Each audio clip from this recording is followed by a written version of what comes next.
Ni adalah iCar 03T ya, salah satu lagi produk daripada kumpulan Chery ya.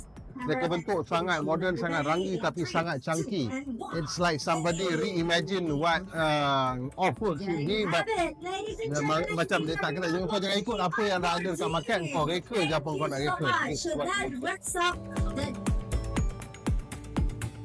Saya rasa tahun lepas masa Malaysia Auto Show, kereta ni ditayangkan sebagai JQ J6. Tapi sekarang Chery dah ubah strategi dia, ada satu brand lagi iCar, yang ni sekarang jadi iCar 03. Dalam gambar kereta ni nampak kecil kan, tapi bila aku dah duduk dekat dalam ni, aku tengok seat ni pun dah tolak agak ke belakang juga. Masih lagi ada ruang kaki ya. Dan dia punya finishing pun not bad lah. Sini ada soft touch material. Sini soft touch material adalah sikit benda-benda keras, but interesting lah. Ini sudah macam velour, leather, fake leather, vinyl or whatever. At least something interesting. Kat sini pun ada still detailing yang membuatkan kereta-kereta China ni dia macam stand out sikit lah. So kalau kita tengok kereta ni memang lagi kereta left hand drive, dan kita nampak dia punya design tu ada screen besar dekat sini dan satu instrument cluster. Dan the steering typical sekarang ni pakai double D-cut dan ada tombol macam ala Tesla dekat sini. Design memang very chunky. Tengok dashboard ni semua flat surfaces dan very chunky. Dia ada kemasan leather yang naik ke atas, and it's a very simple but I think it's a design that works. It's still double stack, tapi benda ni besar dan you punya access ke bawah ni ada compromise in the sense that dia tak bersambung terus, so you boleh nampak kabel ataupun USB port dekat situ. Sini nampak macam ada sensor ataupun mungkin wireless charger sekali. Again, kalau kita tengok kereta China banyak detailing ya. Detailing ni mahal sebab labor intensif, tapi of course kat China that's their strength, so dia gunakan design yang banyak detailing sebab dia boleh buat at a very competitive price. Walaupun kecil, kereta ni tetap ada panoramic sunroof untuk menjadikan ianya satu produk yang unik lah. Gaya tu dah macam dreamy, macam old style off-road, tapi you get a lot of modern amenities. Aku rasa interesting dekat pintu tu dia punya kemasan grill speaker dia tu metal lah. Proper metal punya speaker. Everybody's looking absolutely fantastic. A little play, a little flare from Emily over there. One more in the middle. Kereta ni tak ada door handle tau. Dia ada butang ni untuk buka pintu. Kalau battery flat tak tahu macam mana. Mana dia punya emergency release dia, saya tak sure.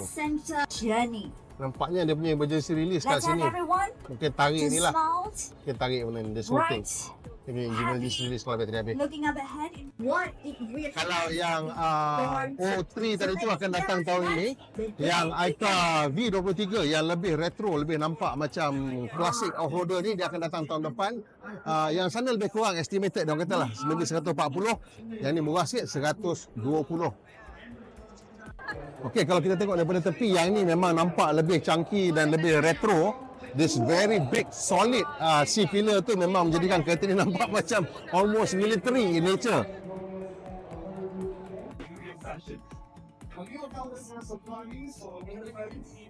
Kau tengok dia punya tempat pijak ni memang chunky, tapi yang menarik kau tengok dia punya tempat buka pintu ni.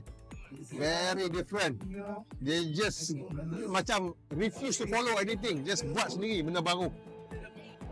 Kalau kita masuk ke dalam pun dia punya design aku rasa very fresh design. Of course there are certain elements yang diambil daripada jenama-jenama lain lah, tapi I think the interpretation is quite an interesting interpretation of what a chunky, absolutely modern off-roader should be like. Kita tengok dia punya center console ni ada screen besar, tapi yang kat bawah ni nampak macam expensive stereo system punya setup. I just love this part. This is so nice. All these dials, rocker switches and this detailing. Wow. Tengah-tengah ni ada center console, tempat simpan barang, ada all the USB outlet, phone.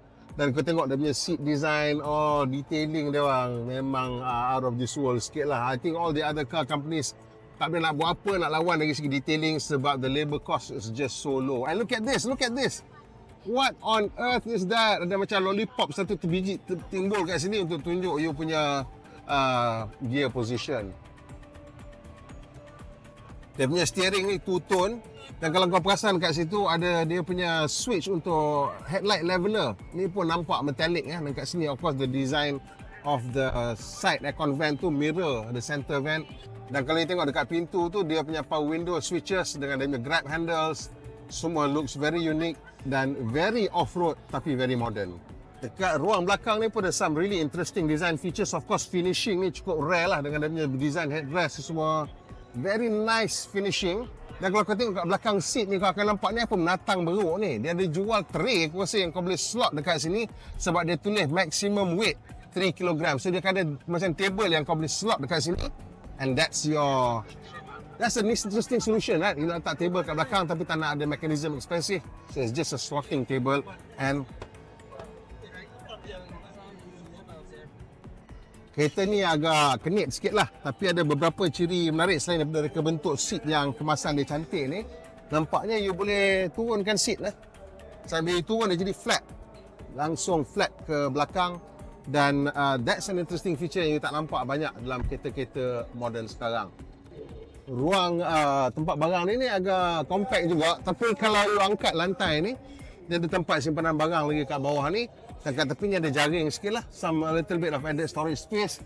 Dan kat tepi tu ada hook untuk you angkut ataupun lekatkan barang-barang kecil yang you boleh nak bawa.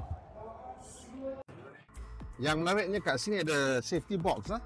Yang kalau you buka, memang agak dalam juga, agak besar juga untuk simpan barang. Yang ni tak tahulah dia boleh melekat dekat depan tu ke tidak. Macam tray yang boleh lekat kat depan tu kan. So, kita try tengok letak. Oh, bukan. So dekat bentuk belakang ni nampak macam spare tire tapi sebenarnya inilah dia tadi safety box yang kita nampak dekat dalam. Dan kat sini macam seolah-olah dulu ada lampu tapi sekarang dah tutup. Also the same thing here. I don't know why ada macam ni. Memang I don't know but it's interesting. Nak buka sebenarnya kat sini ya. Kau mungkin ingat nak kena tekan ni ke atau apa? Bukan, dia dekat atas ni.